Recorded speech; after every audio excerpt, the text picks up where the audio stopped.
मौत का साया। नमस्कार दोस्तों, मैं आपका अपना ऋषि राउंड अप हॉरर में फिर एक बार आप सभी का स्वागत है। मैं आज कोई बात नहीं करूंगा, बिना किसी बात के कहानी को आगे बढ़ाते हैं। जैसे ही कमरे की लाइट बंद हुई और समीर को अपनी गर्दन पर वह बर्फीला सांसें महसूस हुई, उसका शरीर पत्थर जैसा हो गया। वह चिल्लाया चाहता था, लेकिन उसकी आवाज गले में फंस कर रह गई। अंधेरे में सिर्फ उसे एक ही चीज सुनाई दे रही थी, सफेद कफन के घसीटने की आवाज। तभी अचानक लाइट फिर से जल उठी। उसका कमरा खाली था। समीर ने राहत की सांस ली और सोचा कि शायद यह उसका वहम था। उसने जल्दी से अपना फोन उठाया और घर से भागने के लिए दरवाजा अपने तरफ बढ़ा। लेकिन जैसे ही उसने कुंडी पकड़ी, उसे महसूस हुआ कि दरवाजा बाहर से किसी ने बहुत मजबूती से थाम रखा है। समीर ने पूरी ताकत लगाकर दरवाजा खींचा और गलियारों में भाग गया। सीढ़ियों से नीचे उतरते उस वक्त उसने देखा कि दीवारों पर टंगी उसके पूर्वजों की तस्वीरें की आंखें पीछा कर रहे थे। हर तस्वीर में उनके चेहरे एक भयानक और विकृत हो चुकी थी। नीचे हाल में पहुंचते ही उसने मुख्य दरवाजे को खोलने की कोशिश की, लेकिन वह जाम हो चुका था। तभी पीछे से फिर से आवाज आई, क्या तुम यहीं नहीं जा सकते? समीर चौंक गया।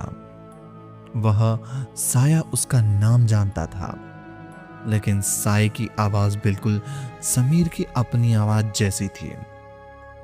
हॉल के कोने में एक पुराना आदम कद आईना था।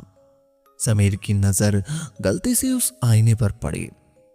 आईने में समीर खड़ा था, लेकिन आईने वाला समीर मुस्कुरा रहा था, जबकि असली समीर डर से कांप रहा था। आईने के भीतर वाले समीर ने धीरे धीरे अपना हाथ बाहर निकाला और समीर का गला पकड़ लिया। समीर ने छटपटाते हुए आईने पर अपनी कोहनी मारी। कांच के शीशे टुकड़े टुकड़े हो गए, लेकिन हर एक टुकड़े में उसे एक साये का चेहरा दिखने लगा। वह साया कोई और नहीं बल्कि समीर का ही भयानक चेहरा रूप था, जिसकी आंखें पूरी तरह से काली थीं। समीर अपनी जान बचाने के लिए रसोई की तरफ भागा, जहां एक छोटी सी खिड़की थी।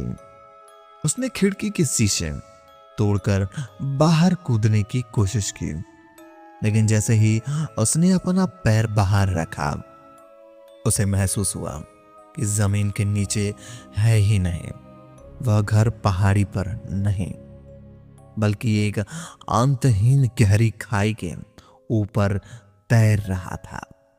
पीछे मुड़कर देखा तब पूरा घर गल रहा था। दीवारें खून उगल रहे थे। वह साया अब उसके बिल्कुल सामने था। उसने समीर के कान में झुककर कहा, तुमने 20 साल पहले मुझे इस घर में अकेला छोड़ दिया था, अब तुम्हारी बारी है। समीर को याद आया उसका एक जुड़वा भाई था, जो बचपन में एक हादसे में इसी घर के बेसमेंट में बंद रह गया था। समीर ने डर के मारे दरवाजा नहीं खोला। अगले पल पूरे घर में सन्नाटा छा गया। सूरज उगा, लेकिन वह पोस्तैनी घर अब वहां नहीं था। वहां सिर्फ एक पुरानी टूटी हुई चप्पल पड़ी थी और एक फोन जिस पर अभी भी मिस कॉल का नोटिफिकेशन चमक रहा था। अगर आप उसकी जगह होते तो आप क्या करते? कमेंट करके बताइए। और ऐसी ही डरावनी कहानी सुनने के लिए मेरे चैनल को सब्सक्राइब कर दीजिए, ताकि हमारी आने वाली कहानियां सबसे पहले आप तक पहुंचे। धन्यवाद।